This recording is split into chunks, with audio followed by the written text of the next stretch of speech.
우리 요한계시록에 보면 소아시아 7교회가 이제 등장을 하게 됩니다. 소아시아 7교회 가운데 맨 마지막에 언급되는 교회가 어디죠? 라오디게아 교회죠. 그 라오디게아 교회는 굉장히 미적지근한 신앙을 가지고 있었습니다. 그 요한계시록 3장 14절 이하를 보면 그 라오디게아 교회의 신앙에 대해서 하나님께서 설명을 하시는데, 우리 그 15절 16절을 한번 주목해서 보기를 원합니다. 우리 15절, 요한계시록 3장 15절 16절 우리 말씀 한번 띄워주시면 우리 같이 읽어보도록 하겠습니다. 자, 15절부터 한번 봅시다. 우리 다 같이 읽어보겠습니다. 시작. 내가 이같이 미지근하여 뜨겁지도 아니하고 차지도 아니하니 내 입에서 너를 토하여 버리리라. 자, 이렇게 그 미지근한 신앙을 가졌던 이유가 무엇이겠습니까? 라오디게아 교회는 무엇이 풍성한 교회였냐면 돈이 굉장히 풍성한 교회였어요. 그러니까 가진 것이 굉장히 많았죠. 그러니까 이렇게 가진 것이 많다 보니까 자연스럽게 일어나는 영적인 반응이 뭐냐면 하나님을 온전히 의지할 수가 없게 되는 겁니다. 하나님만을 바라보고 하나님만을 주목하고 하나님만을 의지해야 되는데, 그들이 가졌던 그 부가 하나님을 의지하지 못하게 했던 거죠. 부 자체는 사실 잘못된 게 아니에요. 돈이라는 것은 어떤 면에서 가치 중립적인 것이나 그 가치 중립적인 것에 우리의 마음이 가고, 그 마음이 이제 하나님을 향해서 가셔야 되는 그 마음이 하나님으로부터 돌이켜게 되면, 그리고 그런 도구가 되게 되면 그게 바로 우상이 되게 되는 거죠. 그리고 그 우상을 의지하는 자들은 하나님을 온전히 의지하지 못하게 됩니다. 그러다 보니까 신앙의 열의와 열심을 내지 못하고 자꾸 삐뚤어진 길로 나아가고 있는 계시록에 보면 라오디게아 교회가 등장을 하게 되는 것입니다. 바로 이런 것과 같이 오늘 본문에도 보면 애국과 구스의 멸망에 대해서 예언을 하는 장면이 나와요. 그러니까 하나님께서 좀 독특한 방식으로 이사야에게 이 멸망의 예언을 시키시죠. 이 무엇이었냐면 하나님께서 3년 동안 이사야를 벌거벗게 시키는 겁니다. 그러니까 옷을 입지 않게, 그리고 신발을 벗게 이렇게 시키셨던 거죠. 그러면 이렇게 시키신 이유가 뭐냐면 당시에 애국과 구스가 이제 아주 초강대국이었단 말입니다. 그러니까 당시에 근동의 이런 역학구도 자체는 어떻게 되어 있냐면, 애굽이 남방 쪽에 아주 큰 강제로 군림을 하고 있고 북쪽에 이제 아수르가 이제 아주 신흥 강제로 발행을 하고 있는 것입니다. 그 사이에 딱 끼어 있는 존재가 바로 유다였다는 것이죠. 그래서 그 사이에서 굉장히 갈등하고 고민하는 차에 이제 이스라엘은 어디를 주목하고 바라보고 있었냐면 애굽을 바라보고 주목하고 있었다는 것입니다. 근데 하나님은 오늘 이 애굽과 구스의 멸망을 선포하고 계시다는 거죠. 그리고 그 벗은 발과 벗은 몸이라는 것은 무엇을 상징하는 것이냐? 우리가 익히 본문에서도 보아왔다시피 결국 그 벗은 발과 벗은 몸은 그들이 포로로 끌려갈 것을 상징적으로 보여주고 있는 행동들인 것입니다. 우리가 여러분들 아마 좀 많이 보셨을 거예요. 고대에는 전쟁에 의해서 패하게 되면 사람들에게 이제 극도의 수치감을 주죠.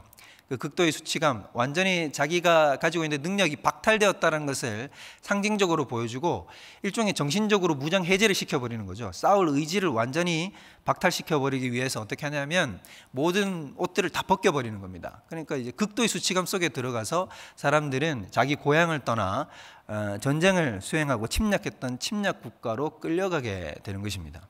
자, 그러면 겉으로 보면은 오늘 20장은 마치 무엇에 대해서 심판을 하는 것처럼 보이냐면 애국과 구스에 대한 심판이에요. 그러나 우리가 익히 알다시피 사실 이 애국과 구스에 대한 심판은 누구를 향한 경고이겠습니까?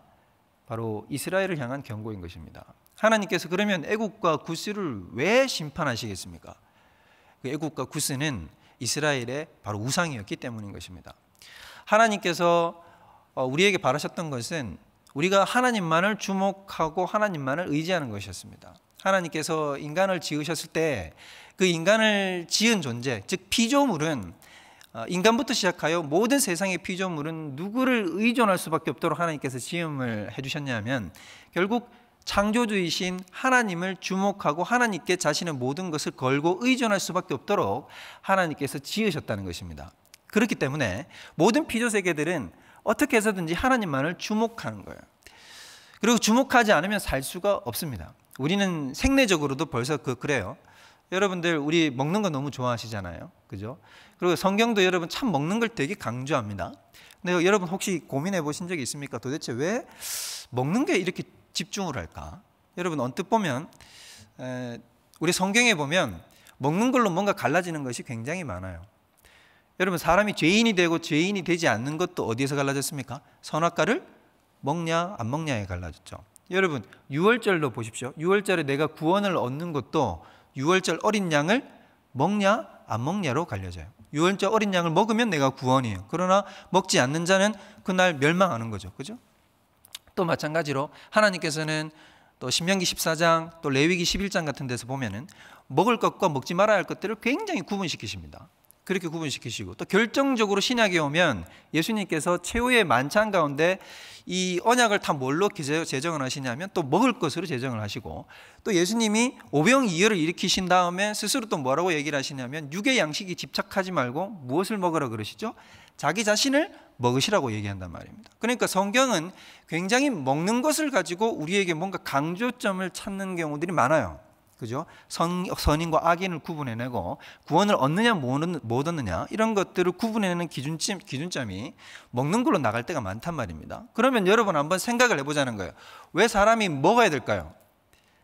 먹는 것을 이렇게 하도록 하나님께서 생내적으로 그렇게 만들어 놓으신 이유 자체는 뭐냐면 사람이 스스로 설 수 없는 존재라는 것, 끊임없이 외부적인 것을 섭취하고 외부적인 것에 의존하여 살아갈 수밖에 없는 존재라는 것을 하나님은 가르쳐 주기 위함인 것입니다. 그러면 사람은 생내적으로 어떻게 되냐면 자신을 창조하신 창조주를 주목하고 바라고 그분으로부터 모든 좋은 것을 취하여 하나님 앞에 감사와 찬양으로 나아가야 하는데, 스스로 서겠다라는 잘못된 생각, 그리고 하나님이 아닌 것을 의지하여 그것으로부터 자신의 필요를 충족하겠다라고 하는 그 생각은 결국 어디로 이어지게 됩니까? 우상으로 이어지게 되고, 그것은 결국 멸망으로 이어지게 된다는 것입니다. 하나님은 지극히 사랑의 하나님이시지만 동시에 100% 공의의 하나님이십니다. 그래서 하나님께서는 우리가 하나님이 아닌 다른 것을 의지하는 순간 우리가 우리 마음속에 우상으로 새기고 있는 것들을 가차없이 징계하십니다. 그것이 우리의 자식이 되었든 우리의 돈이 되었든 우리의 어떤 사람이 되었든 명예가 되었든 우리의 건강이 되었든, 내가 하나님이 아닌 것으로 내가 만족을 구하고 내가 의지하고 있는 것들은 하나님께서 그냥 보아 넘기시지 않는다는 것입니다. 하나님께서는 그것을 가차없이 부수셔서 우리가 누구만을 의지할 수 있도록 오직 하나님만을 의지하고 나아가도록 하나님께서는 이끌어 가신다는 것이죠. 그래서 여러분, 신앙은 결국 일계명의 싸움입니다. 신앙을 어렵고 복잡하게 우리가 가져가고 힘들게 가져갈 필요가 없이 신앙은 딱 근본적으로 우리가 일계명의 싸움이라는 걸 아셔야 됩니다. 613가지의 계명이 있지만 결국엔 내가 하나님에 의해, 하나님께서 말씀하시죠. 너는 나 외에 다른 신을 내게 두지 말지니라. 결국 내가 내 옆에 하나님만을 모시고 하나님만을 주목하여 살아가느냐, 아니면 내가 다른 어떤 대상을 주목하고 거기에 내 정신을 내어놓느냐, 결국 이 싸움인 거예요. 여기에서 삶과 죽음이 결판 나버린다는 것입니다. 여러분, 이스라엘이 멸망했죠. 북이스라엘이 먼저 멸망하고 남유다도 결국 멸망합니다. 결국에는 이 벗은 몸과 벗은 발로 끌려가는 사람들이 애국과 구스인 동시에 또 누가 이렇게 되어버렸냐면 마지막 남은 남유다도 바벨론의 멸망에서 그렇게 끌려가고 말아요. 그리고 디아스포라가 돼서 몇천 년 동안 온 사방에 온 지구상에 흩어져 살았단 말입니다. 그러면 여러분, 하나님의 민족으로 택정받아서 주님께 앞에 선택받아 따로 세워진 그 이스라엘이 왜 멸망했습니까? 간음해서요? 도둑질해서? 탐심이 많아서요? 물론 그렇습니다. 사회가 영적으로 붕괴되었을 때 그들의 속에 있는 죄악은 이루 말할 수 없을 정도였어요. 그러나 여러분, 결국에는 그 뒤에 10계명 뒤에 있는 그 여러 가지 계명들을 논하기는 그냥 차치하고서라도 어디서부터 실패를 딱 하고 말았냐면 1계명부터 실패를 해버린 거예요. 벌써 1계명에서 실패를 하니까 나머지 밑에 계명들이 실패하는 것은 당연한 것이죠. 하나님을 온전히 하나님으로 섬기지 못하고 하나님께만 시선을 집중하지 못하고 하나님만 의존하지 못하고 하나님만을 나의 구주로 받아들이고 그분만을 의지하지 않았기 때문에 결국 나머지 계명은 지킬 수가 없는 것입니다. 여러분, 우리의 신앙도 마찬가지 아니겠습니까? 우리의 신앙도 사실 여러 가지의 싸움이 아니에요. 그렇죠? 우리 스스로를 돌아보면 아시잖아요. 우리가 상황과 환경이 어려워서 우리가 살기 힘든 것이 아닙니다. 여러분, 이 땅에 살기 좋았던 때가 있습니까? 지구 역사 가운데 여러분 살기 좋았던 때가 있나요? 과연 언제입니까? 언제는 그때는 유토피아 같았는데 지금은 이렇게 산다 이런 때가 있나요? 태초부터 지금까지 사람이 살기 좋았던 때가 어디 있습니까? 여러분, 에덴 동산 한 군데밖에 없어요. 사람은 언제나 뭐를 달고 살았냐면 살기 힘들다 죽겠다를 입에 달고 살았습니다. 여러분, 지금도 마찬가지. 지금의 상황과 환경이 어려워서 어려운 것이 아니라 우리가 모든 신경과 우리의 모든 마음을 어디에 집중하지 못하기 때문인 것입니다. 바로 하나님 아버지께 우리의 눈과 우리 시선을 두지 못하고 있기 때문이라는 것입니다. 명심하셔야 됩니다. 여러분, 우리 신앙의 가장 중심은 결국 1계명의 싸움이다. 그 1계명을 붙들고 내가 이것을 이겨낼 수 있느냐 없느냐, 거기에서 우리의 삶과 죽음이 결판 나버리고 난다는 것입니다. 우리의 가슴속 가운데 지금 우리 스스로를 돌이켜 봐야 되는 거예요. 하나님께서 이 20장의 말씀을 통해서 애국 그 구스에 대한 경고이고, 그렇지만 조금 더 이면을 살펴보면 누구에 대한 경고입니까? 바로 이스라엘을 향한 경고이지만 동시에 이것은 누구를 향한 경고이냐면 바로 우리 자신을 향한 경고라는 것을 여러분들 아셔야 된다는 것입니다. 나는 주님만을 섬깁니다. 맞습니다. 그러나 내 내면에 얼마나 우상을 향하고 하나님이 아닌 것을 향해서 만족을 구하려는 태도가 뿌리 깊게 작동하고 있는지는 내가 오직 주님만을 섬기려고 하고 내 자신을 깨트려 주님 앞에 내어드리려고 할 때에 감지할 수 있는 거예요. 여러분, 죄인일수록 스스로가 하나님 앞에 바로 서 있다고 생각합니다. 내가 뭐가 잘못됐느냐라고 생각합니다. 그러나 내가 주님 앞에 나아가려고 애를 쓰는 사람일수록 그 사람은 자기 속에 있는 죄의 심각성과 깊이를 보게 됩니다. 여러분이 오늘 새벽에 생각을 해보십시오. 나는 오늘 저 말씀이 나와 상관이 없어. 여러분, 이렇게 생각할수록 여러분은 더 영적으로 하나님께 멀어져 있는 것입니다. 그러나 내가 정말로 주님 앞에 나는 똑바로 서 있지 못해. 난 내 안에 이런 잘못된 것들, 주님 아닌 것을 의지하는 것들이 난 너무 많아. 나는 회개해야 돼. 난 주님 앞에 돌이켜야 돼. 난 이대로 살아서는 안 됩니다 라는 고백이 터져 나온다면 여러분은 역설적으로 또 하나님 앞에 가까이 다가가 있는 것입니다. 주님 앞에 가까이 다가가 있는 사람들일수록 더 자신의 죄에 대해서 분명히 인식을 했습니다. 이사야가 그러했고 사도 요한이 그러했고 하나님을 마주대했던 사람들이 다 그러했다는 것입니다.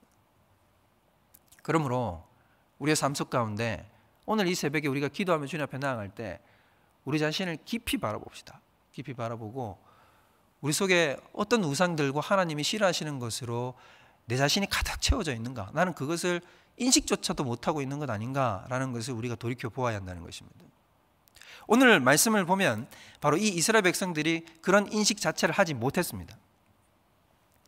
우리가 라오디게아 교회를 아까 서두에 언급을 드렸는데 그 라오디게아 교회의 영적인 상태에 대해서 하나님께서 무엇이라고 칭하시는지 한번 우리가 볼게요. 17절을 한번 보여주시겠습니까? 요한계시록 3장 17절을 보시면, 자, 17절을 다시 우리가 한번 읽어보죠. 시작. 네가 말하기를 나는 부자라 부요하여 부족한 것이 없다 하나 내 곤고한 것과 가련한 것과 가난한 것과 눈먼 것과 벌거벗은 것을 알지 못하는도다. 지금 이들의 영적 상태에 대해서 라오디게아 교회 사람들은 스스로 뭐라고 생각했냐면 우리는 아무 이상이 없는데? 라고 이렇게 생각을 했다는 것입니다. 그런데 하나님께서는 뭐라고 가르쳐주고 있냐면 너는 가난하다는 거죠. 공고하다, 가난하다, 가련하다, 그 다음에 괴롭다, 눈멀었다, 결국 마지막에 뭐라고 언급을 하죠? 벌거벗었다. 너 영적으로 벌거벗은 존재라는 거예요. 여러분, 오늘 이들 애국과 구스의 본문을 보면 이들의 벌거벗음을 나중에 벌거벗고 포로로 끌려가게 될 것을 예언하기 위해서 하나님은 이사야를 벗겨놨죠. 결국 그 예언의 목표와 타깃은 어디냐면 애국과 구스입니다.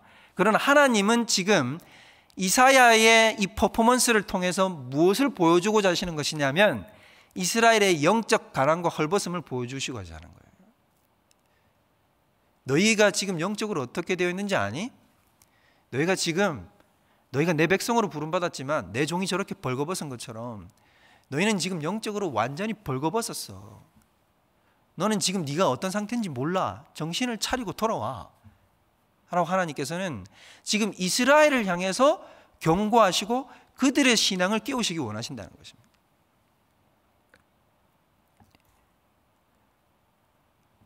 우리 하나님께서는 그 영적인 벌거벗음에서 돌이키도록 이스라엘에게 촉구를 하고 계시는 것입니다. 결국 진정한 고통과 아픔은 어디에 있느냐? 이스라엘은 깨닫지 못했던 거예요.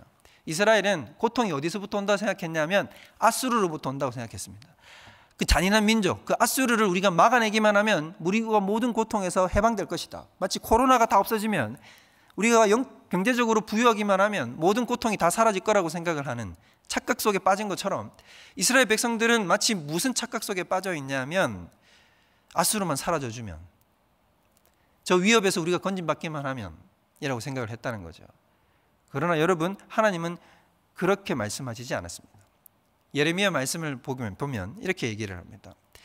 우리가 예레미야 2장에 보면 하나님께서는 뭐라고 얘기를 했냐면 이스라엘 백성이 잘못한 죄악이 있는데 스스로 터진 웅덩이를 팠다는 것입니다.